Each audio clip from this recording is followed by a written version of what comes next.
lesson where we are going to discuss properties of parallelograms. Our main types of parallelograms are a square, rectangle, rhombus, and a parallelogram. For our purposes, this shape is going to be the main idea in solving for our different side lengths and angle measures. Properties of parallelograms. Our first property is that the opposite sides are parallel. In any of these, you'll see that indicated by these arrows.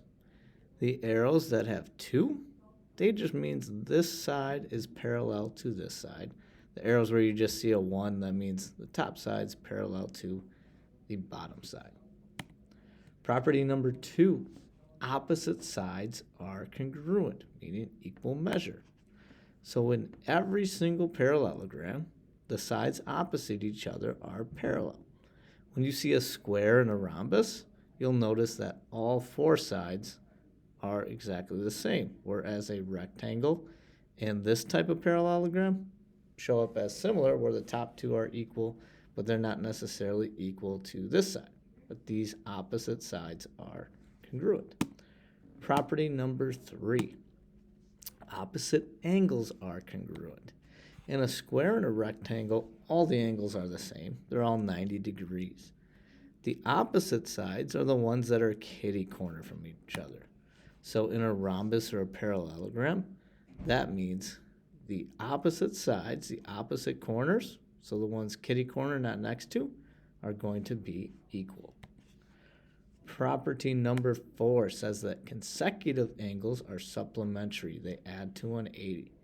Consecutive angles are angles that are along the same side. So 1 and 2 share this left side. Angle 1 plus angle 2 is going to equal 180 degrees. 2 and 3, they share the top side. Those are consecutive angles, and when we add them, it equals 180. Angle 3 and 4, they share this side. So those 2 angles add up to equal 180. And the last 2 would be angle 1 and angle 4. Those 2 angles add up to equal 180.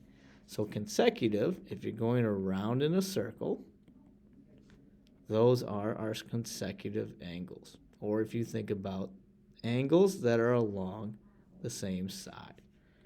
Now, in a square and a rectangle, they're all 90, and you can check. 90 plus 90, 180. And the same thing goes as you go all the way around the shape.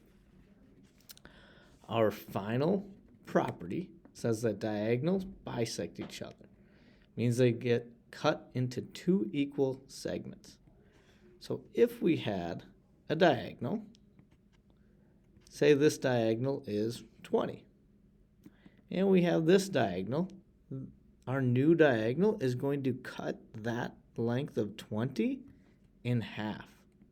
Meaning if that's our midpoint, this portion to the midpoint is going to equal 10. Same with from the midpoint to that corner is going to equal 10. Now the thing of note is that this length doesn't always have to be the same thing, and it actually won't be the same thing unless it's a square or a rectangle. So for example, this side could be 12 and 12, where it gets cut in half. So for all of these, in a square and rectangle, you notice that all of the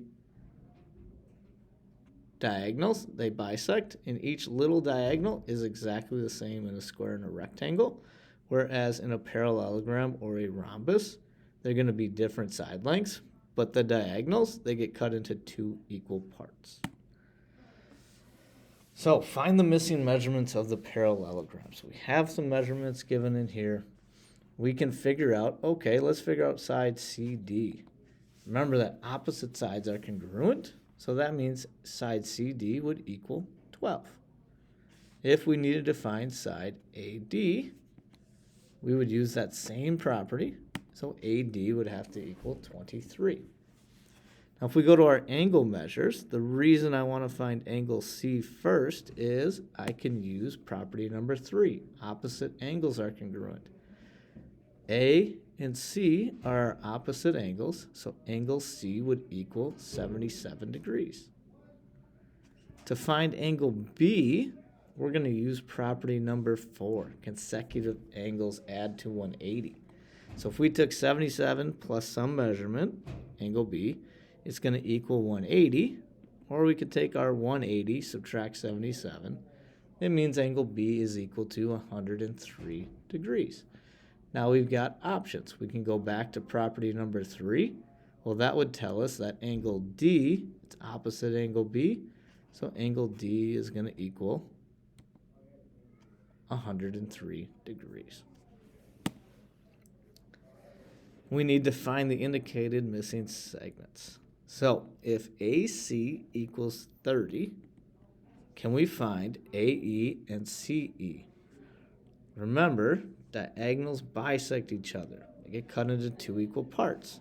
So if the whole thing is 30, AE would have to be 30 divided by 2, which is 15, and CE would also equal 15.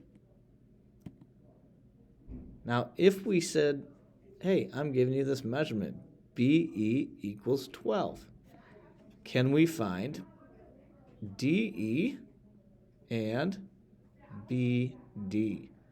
Well, if I know that, well, then I know DE has to be 12 because they cut each other in half. And now if this portion's 12 and this portion's 12, we can add them together, and that would say that BD is equal to 24. In this example, we need to solve